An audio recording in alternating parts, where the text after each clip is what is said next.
आज एक गाड़ी अंधेरे को चीरती हुई आगे बढ़ रही थी। रास्ता इतना सुनसान था कि कमजोर दिल वाला तो यहाँ दिन में भी ना आए। थोड़ी ही देर में गाड़ी वाले को एक औरत दिखती है जो इस सुनसान रास्ते के बीचों बीच खड़ी थी। गाड़ी वाला भाई अपनी गाड़ी रोककर उससे पूछता है, क्या मैं आपकी कोई मदद कर सकता हूँ? इस पर औरत कहती है कि मेरी गाड़ी खराब हो चुकी है और मेरा पोता मदद लेने गया है। ये सुनकर गाड़ी वाला चुपचाप आगे चला जाता है। उसके जाने के बाद औरत अपनी गाड़ी की डिग्गी खोलती है और उसमें एक लड़की की लाश थी। इस औरत का नाम मारिया है और हमारी आज की कहानी इसी पर आधारित है। मारिया एक आदमखोर साइको किलर थी जो लोगों को मारकर उनका मीट खाती थी। आज उसे रास्ते में जैसे ही एक कपल दिखाई देता है तो वो उन्हें मार देती है। मारिया उम्र 60 के पार और मासूम चेहरा। देखने वाला इसमें अपनी माँ को ढूंढने लगता है, लेकिन मारिया का दिल पत्थर का था। मारिया इंसानों को मारकर खाती थी और उनकी स्किन को जार में संभाल कर रखती थी। मारिया के घर में जो भी बिना परमिशन के आता था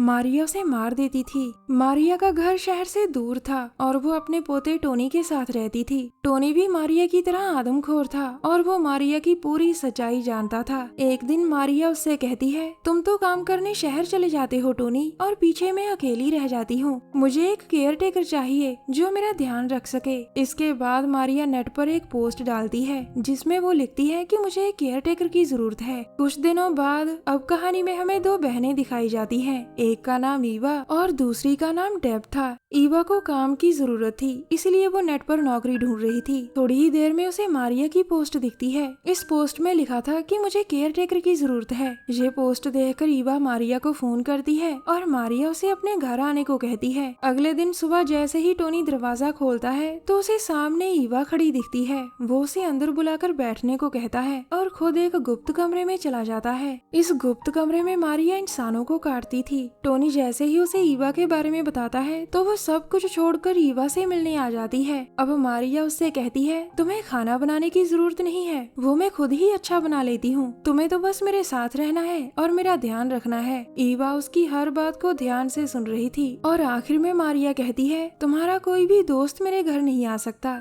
ईवा को उसकी सारी शर्तें मंजूर थी और वो मारिया की केयर टेकर बनने के लिए तैयार हो जाती है। उसी रात वो अपने घर आकर अपना बैग पैक करने लगती है और इसी बीच उसकी बहन डेब उसके पास आती है। ईवा उसे अपने नए काम और मारिया के बारे में बताती है। वो उसे मारिया के घर के बारे में भी सब बताती है ताकि जरूरत पड़ने पर डेब वहाँ आ सके। कुछ दिनों बाद अब ईवा को मारिया के घर में रहते हुए कई दिन हो चुके थे। पिछले कई दिनों से वो मारिया का ध्यान रख रही थी और वो अपना काम पूरी ईमानदारी से कर रही थी। मारिया भी उसके काम से बहुत खुश थी और उसने भी ईवा को कभी परेशान नहीं किया था। इसी बीच मारिया को जब भी मीट की जरूरत पड़ती थी तो वो किसी अनजान आदमी को मार देती थी। वो इस बात का पूरा ख्याल रखती थी कि उसकी सच्चाई ईवा को न पता चले। मारिया ईवा को बहुत प्यार से रखती थी। उन्हें देखकर ऐसा लगता था कि जैसे ये दोनों माँ बेटी हो। मगर ईवा की पीठ के पीछे पीछे मारिया और टोनी अब भी इंसानों का मांस खा रहे थे। वो इस बात का पूरा ध्यान रखते थे कि उनकी सच्चाई ईवा को बिल्कुल पता न चले। दरअसल मारिया के काम करने का तरीका बड़ा अनोखा था।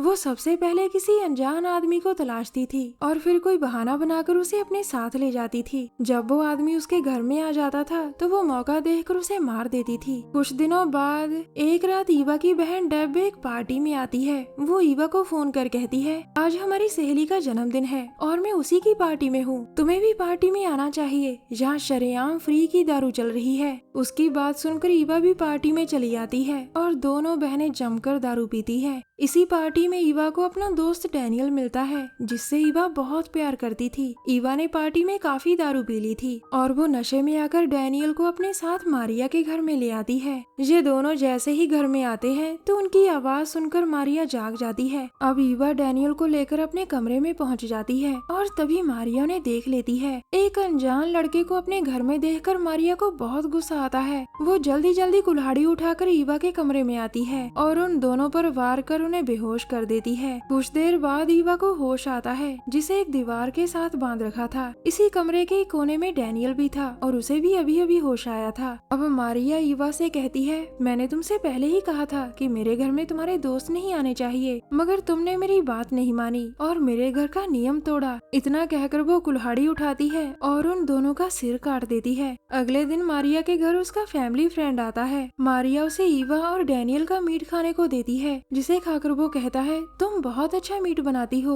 दरअसल मारिया खुद भी इंसानी मीट खाती थी और अपने दोस्तों को भी यही मीट खिलाती थी। मारिया का मानना था कि इंसानी मीट का स्वाद निराला और शानदार होता है। जब उसके दोस्त उसके खाने की तारीफ करते थे तो मारिया को बहुत खुशी मिलती थी। मारिया के दोस्तों को मीट की सच्चाई नहीं पता थी और उनके पूछने पर मारिया कहती थी कि मैं हमेशा ताज़ा मीट इस्तेमाल करती हूँ। कुछ दिनों बाद ईवा की बहन डेब मारिया के घर आती है। मारिया जैसे ही दरवाजा खोलती है तो डेब कहती है, मैं ईवा की बहन हूँ और उससे मिलने आई हूँ। ईवा का फोन कई दिनों से बंद आ रहा था, इसलिए मैं उससे मिलने आ गई। ये सुनकर मारिया कहती है कि ईवा ने कई दिन पहले ही काम छोड़ दिया था और वो तभी यहाँ से चली गई थी। मारिया का जवाब सुनकर डेब वहाँ से चली जाती है और उसी समय टोनी घर की तरफ बढ़ रहा था। अब डेब जैसे ही अपनी गाड़ी में बैठकर जाने लगती है तभी उसके सामने टोनी आ जाता है। वो एक हथियार उठाकर जल्दी जल्दी डेब की तरफ बढ़ता है, लेकिन उसे ये नहीं पता था कि डेब इस समय फोन पर अपने दोस्त जिम से बात कर रही थी। जिम एक पुलिस वाला था और वो खाना खाते खाते डेब की बात सुन रहा था। डेब ने उसे इसलिए फोन किया था ताकि वो उसे ईवा के बारे में बता सके। अब टोनी डेब के पास आकर उसे शीशा नीचे करने को कहता है। डेब जैसे ही शीशा नीचे करती है तो टोनी उसके गले पर वार करता है। इस वार से डेब लहूलुहान हो गई थी और वो तड़प तड़प कर मर जाती है। इसी दौरान जिम को भी पता चल गया था कि किसी ने डेब को रगड़ दिया। उधर टोनी ने मारिया को भी बुला लिया था और वो दोनों डेब की लाश देख रहे थे। टोनी ने डेब को इसलिए मारा था क्योंकि वो उसे खूबसूरत लगी थी और वो उसका मीट खाना चाहता था। डेब की लाश देखकर मारिया कहती है, आज मैं तुम्हारे लिए शानदार खाना बनाऊंगी। तुम अपनी दोस्त किट्टी को भी खाने पर बुलाओ टोनी। थोड़ी ही देर में टोनी के बुलाने पर किट्टी उनके घर आ जाती है। अब घर में किट्टी और मारिया खाने पर बातें कर रही थी। किट्टी इन दोनों की सच्चाई जानती थी क्योंकि वो भी आदमखोर थी। इसी बीच टोनी घर के बाहर अपना काम कर रहा था। अचानक तभी पुलिस की 2 गाड़ियां मारिया के घर के पास आकर रुकती हैं और टोनी उन्हें देख लेता है। अब जैसे ही पुलिस वाले दरवाजे पर आते हैं तो किट्टी उनका मुकाबला करने के लिए तैयार हो जाती है। वैसे पुलिस ने चारों तरफ से मारिया का घर घेर लिया था। अब मारिया जैसे ही दरवाजा खोलती है तो डेब का दोस्त जिम उससे कहता है, मेरे पास इस घर का सर्च वारंट है। मारिया उससे पूछती है कि तुम मेरे घर में क्या ढूंढना चाहते हो।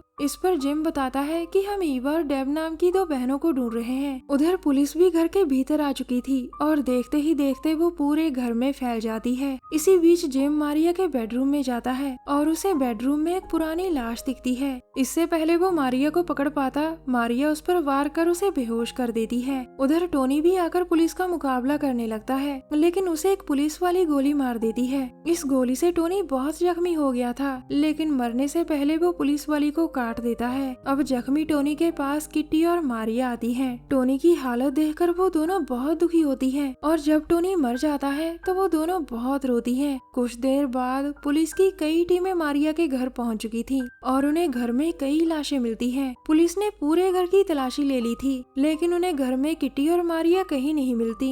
दरअसल वो दोनों पुलिस के आने से पहले ही घर से भाग चुकी थी। कहानी के आखिर में मारिया आज भी पहले जैसी थी, यानी वो बिल्कुल नहीं बदली थी। वो आज भी मौका देखकर लोगों को मार देती थी। हमारी वीडियो देखने के लिए धन्यवाद।